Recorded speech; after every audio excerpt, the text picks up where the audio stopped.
Deep hair অয়েলিংয়ের পরে ব্রেইডের থিকনেসটা দেখো তোমরা একটু। আমি খুব খুশি হয়েছি আজকের এই ব্রেইডটাকে দেখে। জানি না তোমরা কতটা খুশি হবে, আমি তো ভীষণই খুশি। দেখো দেখো, এত খুশিতে আত্মহারা হয়ে পড়েছে। চলো দেখে নেওয়া যাক আমি হেয়ারে কি অয়েল অ্যাপ্লাই করেছি। এই রয়েছে ডাবরের 10 টাকার একটা বোতল। এই অয়েলটাকেই আমি অ্যাপ্লাই করেছিলাম। আমি কিন্তু প্রমোশনাল ভিডিও করছি না, এটাও জাস্ট আমার ইচ্ছা হয়েছে তাই আমি দোকান থেকে কিনে এনেছি। শুধুমাত্র তোমাদের রিকোয়েস্টে তোমরা হেভি অয়েলিং করতে বলো, আর আমার ওই শেষা তেলে হেভি অয়েলিং করতে খুব কষ্ট হয়। Hello everyone, welcome back to my channel. গরমে আজকে আমার খুবই বাজে অবস্থা। সবাই লাইক করে দিও, আমার সঙ্গে থেকে যেও। যারা চ্যানেলটি সাবস্ক্রাইব করোনি সাবস্ক্রাইব করে দিও। আর আমি দেখো এই অবস্থাতেও তোমাদের রিকোয়েস্ট রাখতে চলে এসেছি, তাই 10 টাকা দিয়ে একটা ডাবরের অয়েল কিনে নিয়ে এসেছি। এটাকেই আমার হেয়ারে অ্যাপ্লাই করব। জানি না হেয়ারের কতটা ক্ষতি হবে, আমি বলতে পারছি না। অয়েলিং করে একটু কম্বিং করে নেব। তোমাদের রিকোয়েস্ট আমি অবশ্যই রাখবো, শুধু তোমরা ভিডিওটি শেষ না হওয়া পর্যন্ত অবশ্যই দেখো। চলো আগে বানটাকে তো খুলে নিই। টপ বান করেছিলাম, কারণ যা গরম পড়েছে তাতে টপ বান করেই আমি বেশি কমফর্ট ফিল করছি, দিনে হোক বা রাতে। এই দেখো বন্ধুরা, আমার হেয়ারটা কিন্তু অনেকটাই গ্রো করেছে। অনেক দিন ট্রিমিং করা হয় না। আর হয়তো তোমরা ভাবতে পারো যে আমি অফ ক্যামেরায় ট্রিমিং করি, কিন্তু না, সেই যে কতটাকে হেয়ার কাটিং করেছিলাম, সেলফ হেয়ার কাটিং, তারপর ট্রিমিং করা হয়েই ওঠেনি। যদি ট্রিমিং করি তোমাদের সঙ্গে শেয়ার করব। অন ক্যামেরাতেই আমি হেয়ারের কেয়ারগুলো করে থাকি, তাই যাই করব অন ক্যামেরায় করব। বন্ধুরা দেখো, এই যে বটলে অনেকটাই তেল রয়েছে, মানে কত 34 ml রয়েছে। আমি পুরোটাকেই আমি হেয়ারে নিয়ে নেব। তবে আজকে ভেবেছি একটু স্ক্যাল্প ম্যাসাজ করবো এই অয়েলটা দিয়ে। অয়েলটা কেমন আমি নিজেও জানি না, তবে হেয়ারের ক্ষতি না লাভ হবে সেটাও জানি না। যাই হবে তোমাদের সঙ্গে শেয়ার করব পুরোটাই। চলো সুন্দর করে একটু অ্যাপ্লাই করে নিই অয়েলটা। আমি ভেবেছি অনেক দিন পর যখন হেয়ার অয়েলিং করছি একটু স্ক্যাল্পটা ম্যাসাজ করে নিই, যাতে আমার ভালো লাগবে আর হেয়ারেরও অনেক বেনিফিট হবে। তো জানি না এই অয়েলটা আমার কতটা হেয়ারকে স্বাস্থ্যবান করে তুলবে বা চুল পড়া শুরু হয়ে যাবে, আমি নিজেও জানি না। তবে চেষ্টা করছি। আমি যেভাবে স্ক্যাল্প ম্যাসাজ করি এইভাবেই আমার সেলফ স্ক্যাল্প ম্যাসাজ, কারণ আমি অত স্টাইলিশভাবে স্ক্যাল্প ম্যাসাজ করি না বা হেয়ার অয়েলিং করি না। আমি সেলফ ওয়েটাকেই তোমাদের সামনে তুলে ধরি। চলো দেখো বন্ধুরা, আমি এইভাবেই সুন্দর করে লাগিয়ে নিচ্ছি। আর বেশ সুন্দর একটা চড়া গন্ধ আছে অয়েলটায়, আমার বেশ ভালো লাগছে। মানে আমি খুব চড়া গন্ধ নিতে পারি না, বাট এই গন্ধটা বেশ ভালোই লাগছে। তীব্র ঝাঁঝালো গন্ধ খুব নাকে লাগছিল হালকা হালকা। প্রথম বেশ দারুণ লেগেছে, তারপর আস্তে আস্তে না, যত সময় পার হচ্ছে, কয়েক সেকেন্ড মিনিট পার হচ্ছে, তত যেন গন্ধটা বেশি নাকে লাগছে চড়া হয়ে।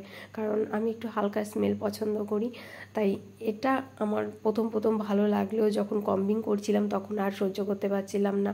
বা বন্ধুরা, আমি এই অয়েলটা অ্যাপ্লাই করার 3 থেকে 4 মিনিটসের মধ্যে আমার স্ক্যাল্পটা ভার হয়ে আসছিল, আর মনে হচ্ছিল যে আমার মাথার উপর কোনো পাহাড় বা পর্বত চাপিয়ে দেওয়া হয়েছে। মানে ভীষণ কষ্ট হচ্ছিল। যখন আমি অ্যাপ্লাই করছিলাম তখন আমি ভাবছিলাম যে বাহ, দারুণ তো, তার মানে এর একটা বড় কৌটা এনে আমি কিন্তু উইকলি 2 টাইমস একটু হেয়ার অয়েলিং করতেই পারি।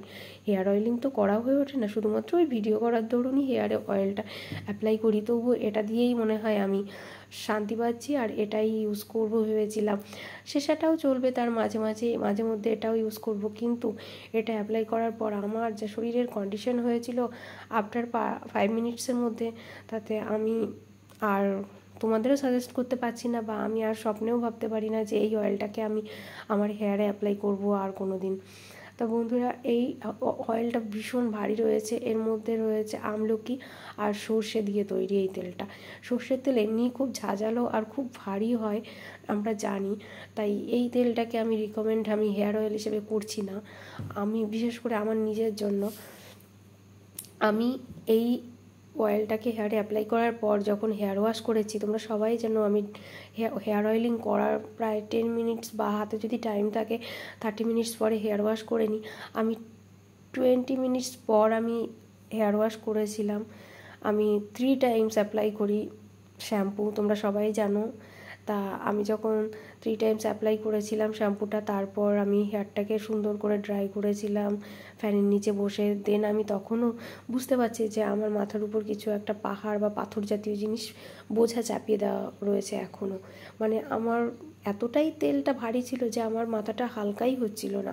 তারপর আমি আবারও চলে যাই শাওয়ারের নিচে আর আবারও হেয়ার ওয়াশ করি 2 টাইমস। মানে আমি একদিনে 5 টাইমস হেয়ার ওয়াশ করেছিলাম।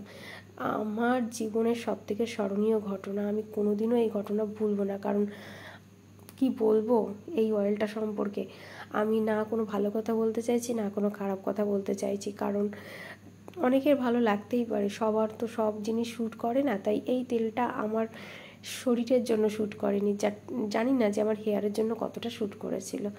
তাই আমি বলবো না যে হেয়ারের জন্য খুবই ভালো বা খুবই খারাপ, এটা আমার শরীরের জন্য একদমই ভালো ছিল না। দেখো আমি খুব সুন্দর করে হেয়ার অয়েলিং তো কমপ্লিট করেছি, আর মাত্র 34 ml আমার কতটা চিপচিপ করছে হেয়ারটা, তোমরা বুঝতে পারছো দিলে। তাই আমার কিন্তু খুব স্বল্প পরিমাণেই অয়েলটা অ্যাপ্লাই করলে হেয়ারটা চিপচিপ করে, ভালো করে দেখে নাও। একটু কম্বিংও করে নিয়েছি বন্ধুরা।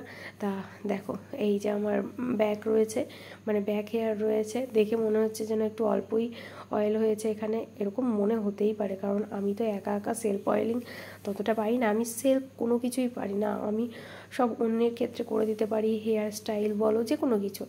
এবার আর একটু কম্বিং করে নিচ্ছি, আর খুব ইচ্ছা করছে আজকে একটা ব্রেইড বানাতে, একটা সিঙ্গেল ব্রেইড বানাবো ভাবছি। দেখো তোমাদের সামনেই আলতো হাতে বানিয়ে কিছুক্ষণ রেখে দেবো, কারণ হেয়ারে অয়েল অ্যাপ্লাই করার পর কিছুক্ষণ স্টে করলে চুলের গোড়া তো মজবুত হয়, খুব ভালো হয়। স্ক্যাল্প ম্যাসেজের পর সত্যিই কিছুক্ষণ অয়েলটাকে স্টে করানো উচিত, যেটা আমি পারি না আমার ঠান্ডা সমস্যার জন্য। কিন্তু এই অয়েলটা এতটাই ভারী ছিল, ভেবেছিলাম যে কিছুক্ষণ রাখবো, 10 মিনিট না 20 মিনিট রেখেছিলাম, খুব সম্ভবত 20 মিনিটই হবে, কারণ এর আগেও 20 মিনিটই বলেছি তোমাদের। এইভাবেই আমি একটা ব্রেইড করব। আমি আজকে খুব খুশি, বিশেষ করে এই অয়েলের গন্ধটা আমার এত ভালো লেগেছে, বারবার আমি শুকছিলাম।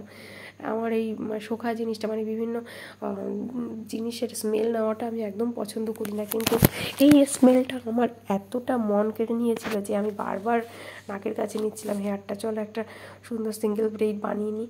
আর অয়েল হেয়ার সিঙ্গেল ব্রেইডে বোঝা যায় যে হেয়ারের থিকনেস কতটা আছে, তাই আজকে আমার হেয়ারের থিকনেসটা প্রুফ হয়েই যাবে তোমাদের সামনে। চলো দেখো, আমি আলতো হাতে করছি না, আর ডিপ হেয়ার অয়েল মানে প্রচুর চিপচিপ করে তেল, আমি কি বলবো, আমি নিজেও তুতলে যাচ্ছি, মানে বুঝতে পারছি না, দেখেছো, হাসিও পাচ্ছে বন্ধুরা।